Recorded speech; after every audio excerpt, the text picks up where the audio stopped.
பொதுச் செயலாளர் அவர்களை என்ற முறையில்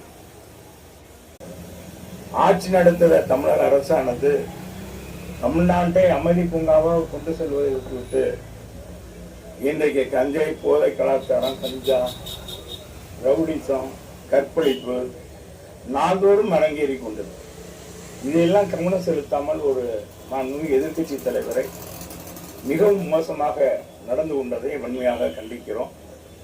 உடனடியாக எங்களுடைய கிளீன் பிராஞ்சு இங்கே நம்முடைய மதுரையினுடைய மாநகர காவல்துறை ஆணையாளர் கொடுத்து இதை உடனடியாக அந்த தளத்திலிருந்து நீக்க வேண்டும். அவர் நிபந்தனையற்ற மன்னிப்பு கோர வேண்டும். இதை போட்டதுக்காக அவர் உரிய நடவடிக்கை எடுக்க வேண்டும். அவர்கள் யார் இதை அந்த தளத்தை பயன்படுத்தினாங்களோ அவங்க எல்லாம் நடவடிக்கை எடுக்க வேண்டும். இதற்கு ஏற்கனவே சட்டம் வலியுறுத்தி வைக்கிறது. 2000 தகவல் தொழில்நுட்ப சட்டம் 2000 பிரிவு 56, பிரிவு 67, பிரிவு 69A,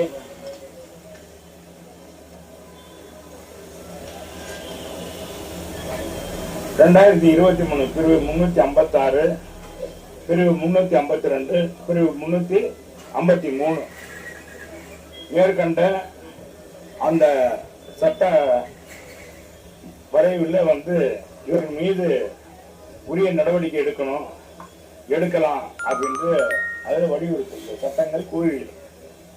ஏன் இந்த சட்டத்தின் அடிப்படையில் இன்னைக்கு மாண்புமிகு தமிழ்நாடுடைய தொழில்துறை அமைச்சராக இருப்பவரும் திராவிட முன்னேற்ற கழகத்துடைய ஐடிவியினுடைய மாநில செயலாளராக இருப்பவருமான டிஆர்பி ராஜா அவர்கள் மீது உரிய நடவடிக்கை எடுக்க வேண்டும்.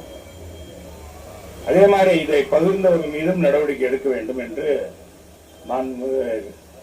உடனடியாக நம்முடைய ஆணையாளர் அவர்கள் இதில் கவனம் செலுத்தி மதுரை மாவட்டத்தில் அவருக்கு உரிய ஜூரி செக்ஷன் பகுதியில் இதை உடனடியாக நீக்குவதற்கு நடவடிக்கை எடுக்க வேண்டும் என்று கொடுத்திருக்கிறோம். இதுதான் எங்களுடைய கோரிக்கை. இப்போ நாங்கள் கழகத்தின் சார்பாக கொடுத்திருக்கிறோம்.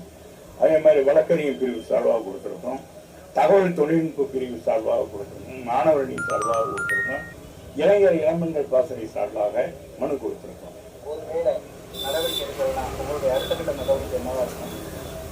அது இந்த அரசாங்கத்துடைய மோசமான நடவடிக்கையை பாருங்க.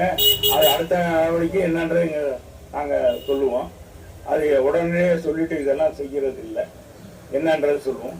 மக்கள் கொந்தளித்து போயிருக்கிறார்கள், கழக தொண்டர்கள் கொந்தளித்து போயிருக்கிறார்கள். தமிழ்நாடு ஏற்கனவே சட்ட ஒழுங்கு மிக